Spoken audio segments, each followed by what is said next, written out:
Hola chicos, ¿todo bien? Bueno, hoy seguimos con nuestra unidad Historias y vamos a trabajar entonces ahí un texto que vosotros tenéis en el material en PDF. Podéis también imprimirlo, claro. Y entonces el ejercicio hoy es que leáis antes el texto de esta clase, ¿vale? Y entonces después vamos a hacer el ejercicio aquí. Entonces podéis dar al pause, leer el texto y contestar a estas preguntas. Son preguntas sencillas donde todas las respuestas se encuentran en el texto, ¿vale? Entonces, bueno, podéis dar al pause. Ahora, supongo que habéis leído el texto y contestado aquí. Voy a corregir las preguntas antes. Entonces, ¿cuál fue el día de la emisión? O que significa será emissão nesse texto? Hein? Bom, vamos ver como que vocês responderam. Depois lá, trabalhando o texto, nós vamos ver que a palavra emissão é transmissão, não é? Então, aqui, 4 de junho. Después, ¿qué celebran los trabajadores de Hispavisión? Entonces aquí están celebrando el 25º aniversario de la cadena. Bien? De la cadena. Então aqui, lembra que a palavra aniversário é usada para celebrar a idade mais de coisas, de relacionamentos, enfim. Que a palavra para pessoas, para falar da idade de pessoas, é cumpleaños, ok? Só essa observação. Letra C. Que cargo tinha Silvia Torres hace 25 anos? Então, hace 25 anos era presentadora. E então, como se chama a atual diretora de programação? Se chama Silvia Torres. Então, ella subiu de puesto en estos 25 anos. Então, nós vimos que nesses 25 anos de televisão, ela acabou, claro, subindo de cargo ali. Sim? Bom, então vamos ler esse texto que vocês trabalharam? Eu destaquei aqui nesse texto alguns passados para vocês lembrarem como é que nós os utilizamos ali de outra forma. Então, ó, o verbo salir aqui, salió, presentou, era, ocurrieron, contó, fue, se anunciou, ganhou. Então, aí tem destacados os verbos. Essa é a primeira parte do diálogo. Vamos ler, então? Eu leio, depois, se vocês quiserem, são duas partes, tá? Se vocês quiserem pausar e ler em voz alta também, novamente, para praticar, vocês podem fazer. Buenos días, les saludamos hoy 4 de junio, aniversário de la primeira emisión de Hispavisión. Então aqui é uma forma mais formal ali, né, no jornal, como as pessoas se cumprimentam. Então, les saludamos a ustedes hoy 4 de junio, informa o dia também, né, algo muito típico, tá? En efecto, hace ya 25 años salió a antena el primer programa de Hispavisión. Lo presentó nuestra querida directora Silvia Torres, que entonces era presentadora. Ese día ocurrieron muchas cosas y Silvia las contó en nuestro primer programa de noticias. Fue elegido el nuevo secretario general de las Naciones Unidas, se anunció el descubrimiento de un nuevo fármaco contra malaria y el Atlético Rioplatense ganó la Copa Libertadores de Fútbol. Aqui, esse com esse só, também uma correçãozinha aí que o programa faz, tá? Para o português. E por último, aqui também seguimos com verbos em passado. Ocurrió, han pasado, han ocurrido, ha estado, han sido. Aqui, então, a gente vê já uma relação maior com o presente desse passado. Como é uma experiência pessoal que ainda vê essa relação, tá? Então, seguindo aqui, a Sandra continua. São apresentadores, são os âncoras. Então, um fala uma coisa, o outro fala outra. Normal, né? Todo isso ocorreu esse 4, nuevamente estas dos doble S aqui. Todo isso ocorreu esse 4 de junho. Y saludamos a nuestra flamante primera presentadora, que es ahora nuestra directora de programación, con todos ustedes, Silvia Torres. Y ahí a Silvia va a falar. Muchas gracias, es un honor estar aquí hoy. Han pasado 25 años, han ocurrido muchas cosas en ese tiempo. Hispavisión ha estado siempre con la sociedad, informándonos, entretiéndonos y ayudándonos a formar nuestra propia opinión. Han sido 25 anos de independência, de rigor informativo e de qualidade televisiva. Então aí eles vão chamar a diretora e ela faz esse agradecimento. Esse é o texto com o qual vocês responderam, né, as primeiras perguntas. Então o que ele nos mostra?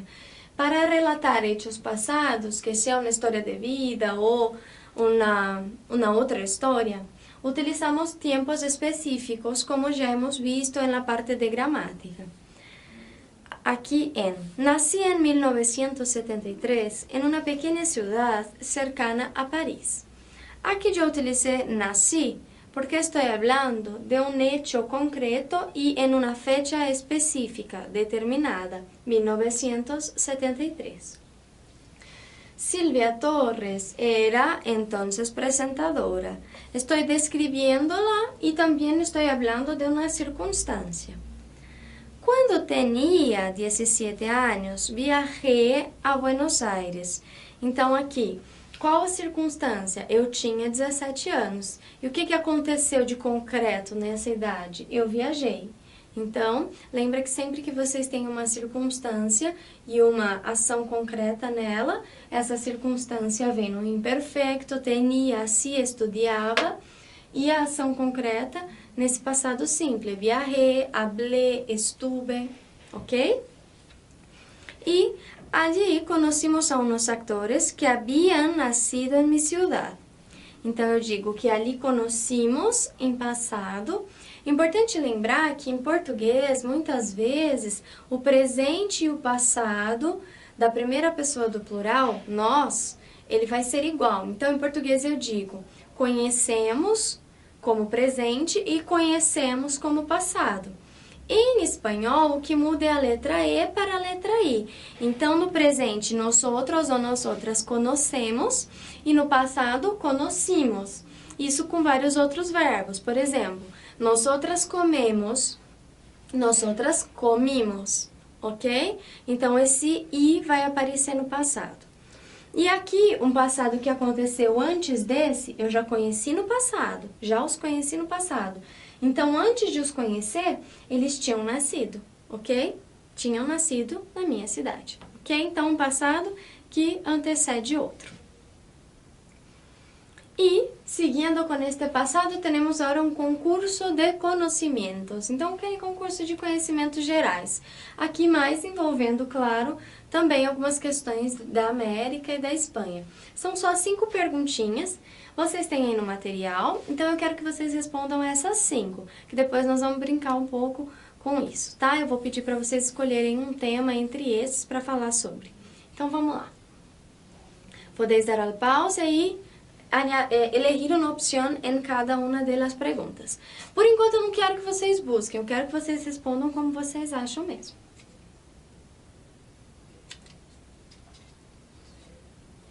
Bueno, entonces vamos a ver.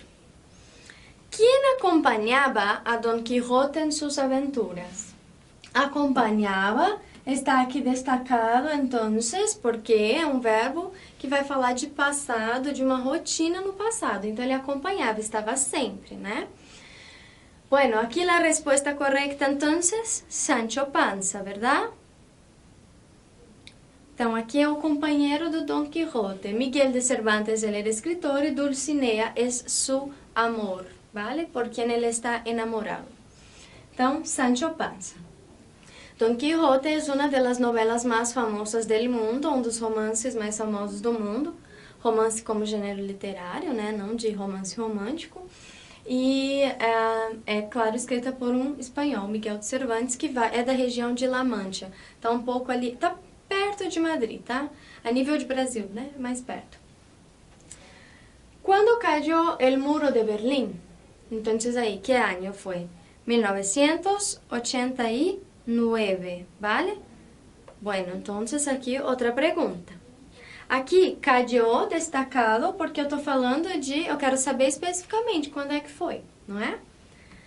Depois aqui.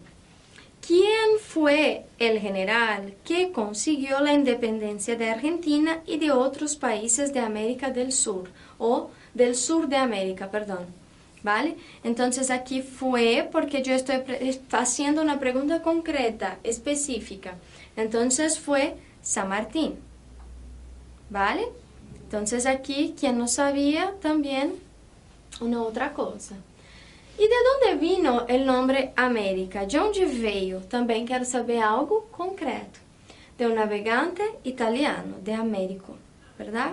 Américo Vespucio. Bueno, entonces aquí, y la última pregunta es, ¿en qué país se inventó el fútbol? También más concreto, en China, ¿vale? No fue en Brasil, no fue en Inglaterra. ¿Tranquilo? Bueno, ¿cuántas preguntas habéis puesto la respuesta correcta y cuántas no? ¿En cuántas os habéis equivocado?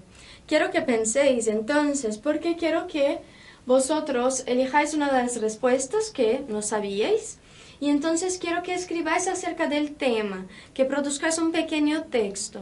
Então, vocês vão escolher um dos temas dessas 5 perguntas, e vocês vão ler um pouquinho sobre isso, em espanhol, por favor, e aí produzir um pequeno texto falando deste tema. Então, vocês vão falar, por exemplo, do futebol. Eu vou falar em português, mas eu quero que vocês escrevam em espanhol. Então, vocês vão lá buscar algumas informações e vão falar, eu não sabia que o futebol tinha sido inventado em tal país, eu pensava que tinha sido inventado em outro.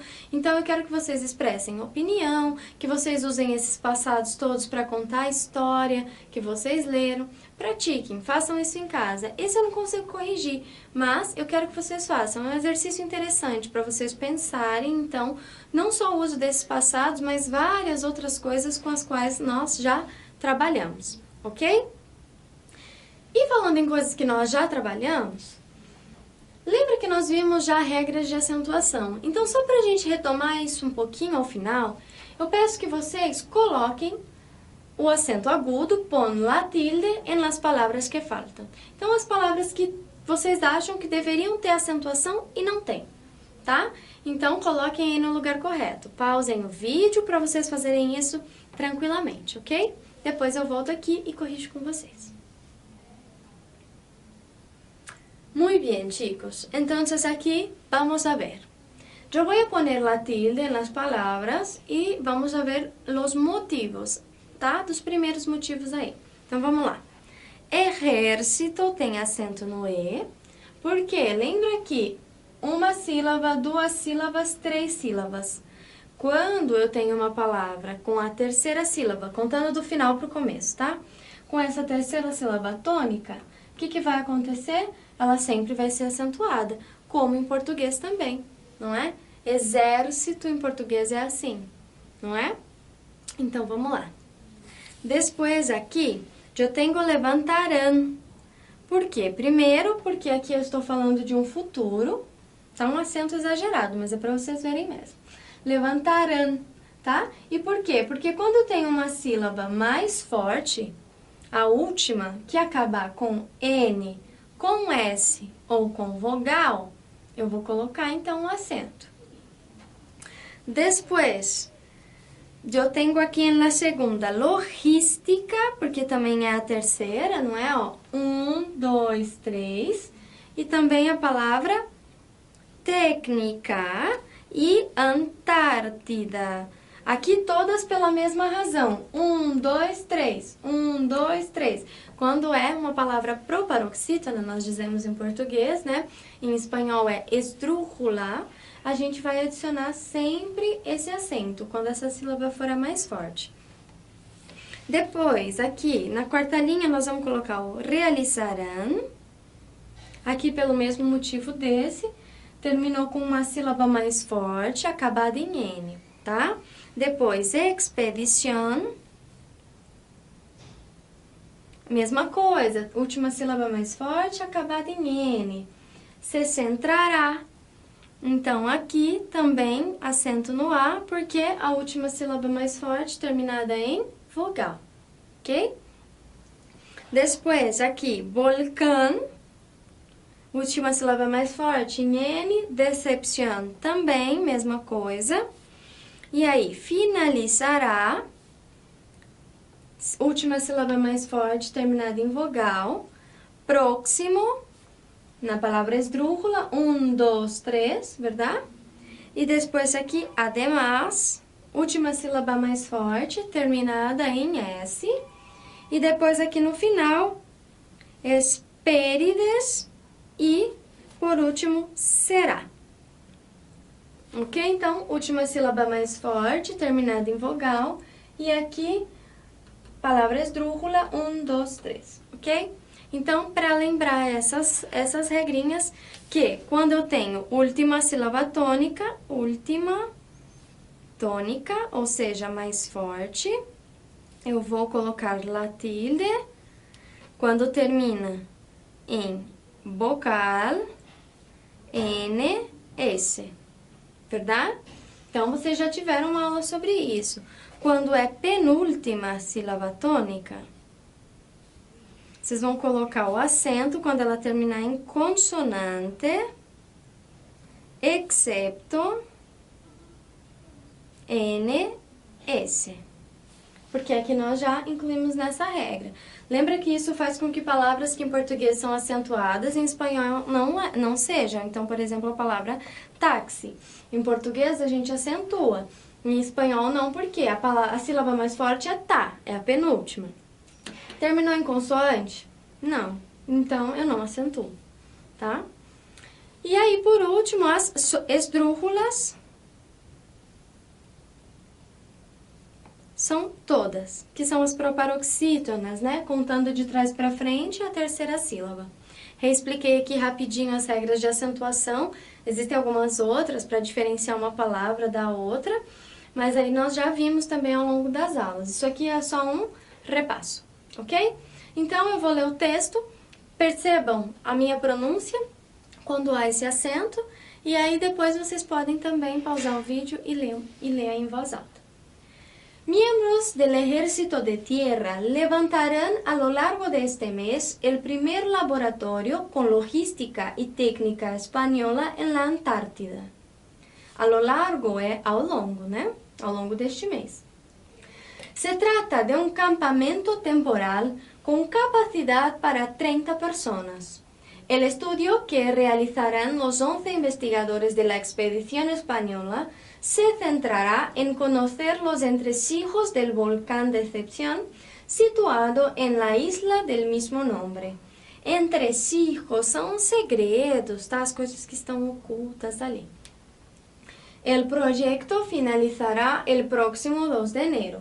Además, en esta campaña, el buque Hespérides será sustituido por las Palmas. Buque é um bote, tá? Um bote, um barco, ok? É um tipo de barco.